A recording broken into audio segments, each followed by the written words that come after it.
नमस्कार दोस्तों, स्वागत है आप सभी का एक बार फिर से। दोस्तों, अगर आप अपने लाइफ में कुछ नया सीखना चाहते हैं तो चैनल को जरूर सब्सक्राइब करें। धर्मशास्त्रों के अनुसार प्रकृति का नियम है कि जो महाशिवरात्रि होती है वो गंगा जल की तरह पवित्र मानी गई है। हमारे हिंदू परंपरा में महाशिवरात्रि का पर्व बहुत महत्व है और ये पर्व फाल्गुन मास के कृष्ण पक्ष की चतुर्दशी को मनाया जाता है। माना जाता है कि इस दिन प्रकाश के रूप में शिव जी प्रकट हुए थे।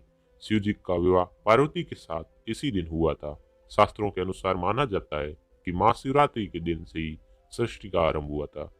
गरुड़ पुराण, स्कंद पुराण, अग्नि पुराण आदि में शिवरात्रि का वर्णन मिलता है।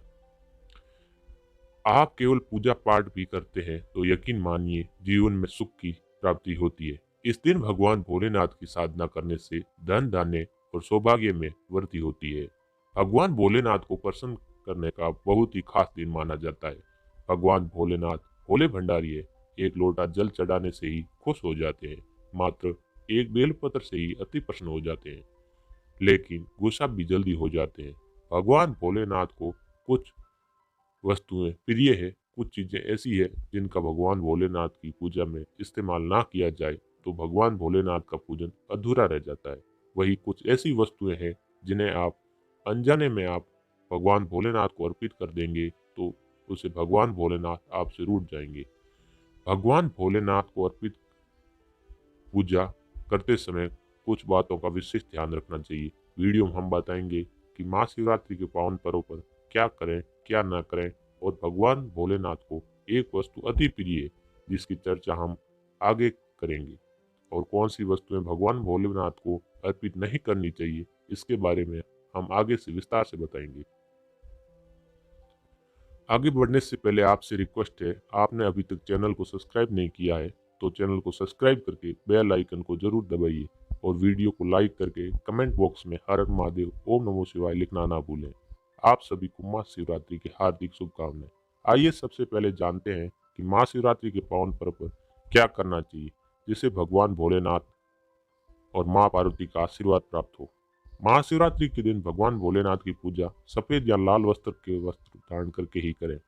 सफेद और लाल रंग के वस्त्र धारण कर भगवान भोलेनाथ का पूजन करना ही शुभ माना जाता है। यदि संभव हो तो इस दिन पूजा महाशिवरात्रि के पावन पर्व भगवान भोलेनाथ के शिवलिंग का पूजन अवश्य करें। शास्त्रों के अनुसार महाशिवरात्रि के दिन भगवान भोलेनाथ शिवलिंग के रूप में प्रकट हुए थे, इसलिए उनका पूजन करना सर्वश्रेष्ठ माना जाता है। भगवान भोलेनाथ और माँ पार्वती की असीम कृपा प्राप्त होती है। शास्त्रों के अनुसार महाशिवरात्रि के दिन भगवान शिव जी के रूप में प्रकट हुए थे, इसलिए उनका पूजन करना सर्वश्रेष्ठ माना जाता है। भगवान भोलेनाथ और माँ पार्वती की असीम कृपा प्राप्त होती है। वैसे तो महाशिवरात्रि पर भगवान भोलेनाथ का पूजन किया जाता है, प्रदोष काल में भी अवश्य करना चाहिए। स्वयं भगवान भोलेनाथ का काल होता है। मान्यताओं के अनुसार प्रदोष काल के समय भगवान भोलेनाथ शिवलिंग पर विराजमान होते हैं। महाशिवरात्रि और प्रदोष व्रत का शुभ मुहूर्त 17 फरवरी 2023 शुक्रवार को रात के 11:36 पर होगा और इसका समापन 18 फरवरी 2023 शनिवार को रात 8:02 पर होगा। उदया तिथि के अनुसार प्रदोष व्रत 18 फरवरी को रखा जाएगा। महाशिवरात्रि का मतलब है भगवान शिव का रात्रि के समय पूजन करना। इससे भगवान भोलेनाथ अति शीघ्र ही प्रसन्न हो जाएंगे और आपको मन चाहे वरदान देंगे। महाशिवरात्रि पर भगवान शिव के साथ माता पार्वती का पूजन भी अवश्य करें। ऐसा करने से आपको भगवान शिव के साथ माता पार्वती का भी आशीर्वाद प्राप्त होगा। महाशिवरात्रि के दिन भगवान भोलेनाथ के शिवलिंग पर बेलपत्र अवश्य अर्पित करें। बेलपत्र भगवान भोलेनाथ को अति प्रिय है। बेलपत्र के बिना भगवान भोलेनाथ का पूजन अधूरा माना जाता है। बेलपत्र के पत्ते को बेलपत्र नहीं माना जाता। एक डंडी में जो 3 पत्तियां जुड़ी होती है उन्हें बेलपत्र कहा जाता है। एक डंडी में 3 जुड़े हुए बेलपत्र ही शिवलिंग पर अर्पित करें। उस दिन चंदन में बेलपत्र पर ओम नमो शिवाय लिखकर उन्हें अर्पित करें। ऐसा करने से भगवान भोलेनाथ की कृपा प्राप्त होती है। महाशिवरात्रि के दिन भगवान शिव को पूजा में अक्षत अवश्य ही अर्पित करें। ऐसा करने से आपको भगवान शिव का आशीर्वाद प्राप्त होगा। इस दिन रात्रि में भगवान शिव का जागरण अवश्य करना चाहिए जिससे आपको महाशिवरात्रि का पूर्ण फल प्राप्त हो सके। महाशिवरात्रि के दिन भगवान शिव की पूजा करने से पहले भगवान श्री गणेश, भगवान कार्तिकेय और माँ पार्वती का पूजन अवश्य करना चाहिए, नहीं तो भगवान शिव की पूजा का फल प्राप्त नहीं होगा। इस दिन बेल को हरा चारा खिलाना चाहिए, क्योंकि बेल को नंदी जी का रूप माना जाता है, जो भगवान शिव को अत्यधिक प्रिय है। दोस्तों, महाशिवरात्रि पर के इन कार्यों को करने से भगवान भोलेनाथ की कृपा होती है। क्या करें इसके अलावा? तो दोस्तों, शास्त्रों में भी वर्णित है कि महाशिवरात्रि के दिन क्या नहीं करना चाहिए, जिससे कि भोलेनाथ आपसे रुष्ट ना हो। तो आइए जानते हैं भगवान भोलेनाथ और माँ पार्वती की कृपा प्राप्त करने के लिए महाशिवरात्रि के पावन पर्व पर क्या नहीं करना चाहिए। महाशिवरात्रि के दिन देर रात तक ना सोएं, सुबह सूर्योदय से पहले उठकर स्नान करें। ऐसा करना आपके लिए अत्यंत शुभ कारक होगा। इस दिन भूलकर भी काले रंग के वस्त्र धारण ना करें। इस दिन काले रंग के वस्त्र धारण करना अशुभ माना जाता है। महाशिवरात्रि के दिन शिवलिंग पर चढ़ाई गई चीजों को बिल्कुल भी ग्रहण न करें, क्योंकि शिवलिंग पर चढ़ाई गई चीजों को ग्रहण करना अशुभ माना जाता है। यदि आप शिवलिंग पर जल चढ़ा रहे हैं तो ध्यान रखें, शंख से जल बिल्कुल भी ना चढ़ाएं। भगवान को आप लोटे से जल अर्पित करें। शंख से भगवान भोलेनाथ का पूजन नहीं किया जाता, और लोटे से भी जल चढ़ाते समय इस बात का ध्यान रखें, अगर आपने जल में दूध और दही मिलाया है तो आप दूध और दही से भगवान का अभिषेक करते समय तांबे के लोटे का इस्तेमाल ना करें, क्योंकि तांबे के पात्र में दूध और दही से जहर बन जाता है। इसलिए दूध दही से भगवान भोलेनाथ का अभिषेक करने के लिए आप स्टील का या फिर पीतल का या चांदी के लोटे का इस्तेमाल करें। इस दिन की गई पूजा का प्रतिफल 100 पूजाओं के समान होता है। महाशिवरात्रि के दिन भगवान शिव की पूजा में तुलसी का प्रयोग भूल कर भी ना करें, क्योंकि आप ऐसा करने से आपको पूजा का पुण्य फल प्राप्त नहीं होगा।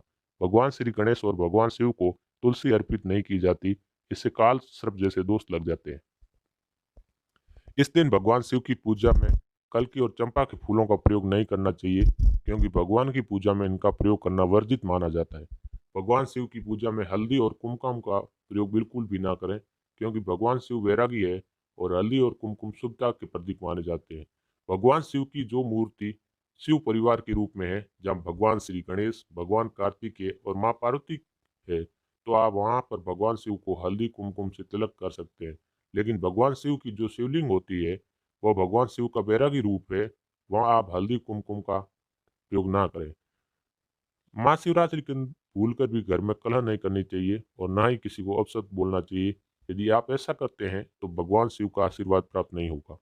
महाशिवरात्रि पर शराब और मांसाहार का प्रयोग बिल्कुल भी ना करें। यदि आप ऐसा करते हैं तो आपको भगवान शिव और माँ पार्वती के क्रोध का सामना करना पड़ सकता है। आपको इस दिन किसी पक्ष को सताना नहीं चाहिए, ना ही उसे मारना चाहिए, नहीं तो आपको सभी पुण्य फल नष्ट हो जाएंगे। महाशिवरात्रि के दिन महिलाओं और कन्याओं को शिवलिंग को स्पर्श नहीं करना चाहिए। आप दूध या दही का जल से शिवलिंग का अभिषेक कर सकते हैं, बेलपत्र भी चढ़ा सकते हैं, पूजन भी कर सकते हैं, लेकिन शिवलिंग को स्पर्श ना करें। शिवलिंग पर आप जल चढ़ाते हैं, वो जल आपके पैरों में नहीं आना चाहिए, क्योंकि उससे जलहारी कहते हैं।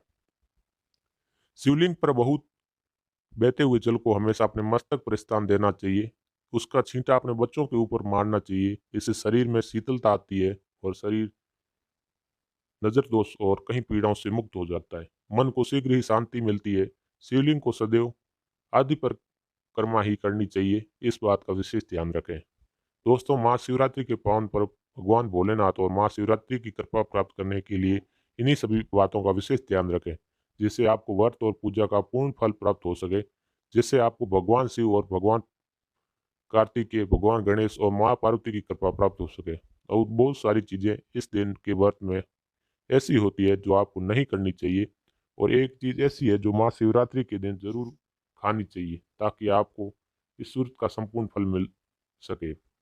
महाशिवरात्रि के दिन बहुत सारे लोग व्रत रखते हैं, एक वेला उपवास रखकर एक वेला सात्विक अन्न ग्रहण करते हैं। महाशिवरात्रि का व्रत अगर आप रखते हैं तो ध्यान रखें, शरीर में पानी की कमी ना हो।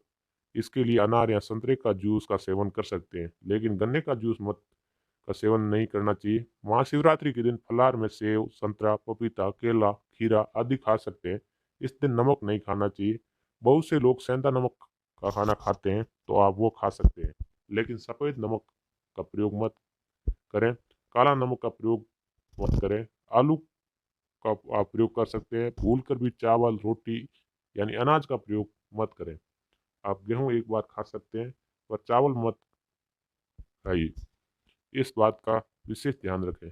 यदि दही वगैरह खा सकते हैं। मूंगफली या मखाने को घी में फ्राई करके खा सकते हैं।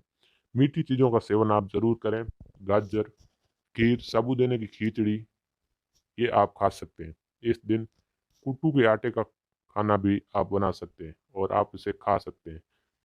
लेकिन अनाज और साधारण नमक का इस दिन व्रत में बिल्कुल प्रयोग ना करें। सेंधा नमक का प्रयोग कर सकते हैं। लहसुन, प्याज, मदिरा, मांस भूलकर भी मत खाएं, वरना आपके व्रत का फल आपको कुछ भी नहीं मिलेगा। इन चीज़ों का ध्यान रखना चाहिए, नहीं तो आप आपके भागीदार हो सकते हैं। महाशिवरात्रि पर व्रतधारी को खाने पीने की चीज़ें दूसरों को मिल बांट कर खानी चाहिए। इससे भगवान शिव अति प्रसन्न होते हैं। लेकिन ये खास चीज़ जो शिव जी को अर्पित की जाएगी और खाई भी जाएगी वो है पंचामृत। आप पंचामृत जरूर अर्पित कीजिए और बाद में इसको प्रसाद के रूप में जरूर खाइए। फलाहार भी कर सकते हैं। आलू का हलवा, गर्म किया हुआ शकरकंद या फिर सिंगाड़े का हलवा भी खा सकते हैं। इस दिन शिवलिंग के ऊपर बेर जरूर अर्पित करें। उसके बाद फलाहार करते समय इस बेर को जरूर खाएं। याद रखें, इससे शत्रु और विरोधी कभी सर नहीं उठाएंगे और जीवन में आपकी चारों दिशाओं में जय जयकार होगी और आप विजय श्री को प्राप्त करेंगे। बैर अर्पित करने से दुश्मन का सर्वनाश होता है या दुश्मन आपके खिलाफ कुछ भी नहीं कर पाते। शिवलिंग पर काले तेल जल में डालकर या दूध में डालकर जरूर अर्पित करें। शनिवार का दिन, इस दिन काले तेल अवश्य अर्पित करें। इससे बहुत ही शुभ और मंगलकारी माना जाता है। शनि दोष से पीड़ित व्यक्ति को शनि से छुटकारा मिल जाता है। वैसे महाशिवरात्रि के दिन आप दूध का सेवन कर सकते हैं, लेकिन केवल दूध नहीं, उसमें 2 चीनी के दाने डालकर ही सेवन कीजिए। केवल दूध कभी भी पीना नहीं चाहिए और व्रत त्योहार में तो भूल कर भी नहीं। 2-4 चीनी डाल दें, भले ही आप चीनी ना खाते हो, तो भी इस तरह से आपका व्रत पूर्ण होगा। और जब आप फलाहार करें तब आप भगवान शिव का नाम अवश्य लें। अगर आप भोले बाबा के सच्चे भक्त हैं तो कमेंट में हर हर महादेव अवश्य लिखें। भोले बाबा की कृपा से आप कभी सभी बिगड़े कार्य पूर्ण हो जाएंगे। भोले बाबा के लिए एक लाइक तो बनता है। आज के लिए बस इतना ही दोस्तों। अगर आपको ये वीडियो पसंद आया तो वीडियो को लाइक करें, दोस्तों के साथ शेयर करें और चैनल को ज़रूर ज़रूर सब्सक्राइब करें करके बेल आइकन को ज़रूर दबाएं, ताकि आने वाले नॉलेजेबल वीडियो आपको सबसे पहले मिल सके। तो दोस्तों, मिलते हैं अगले वीडियो में। Thanks for watching video.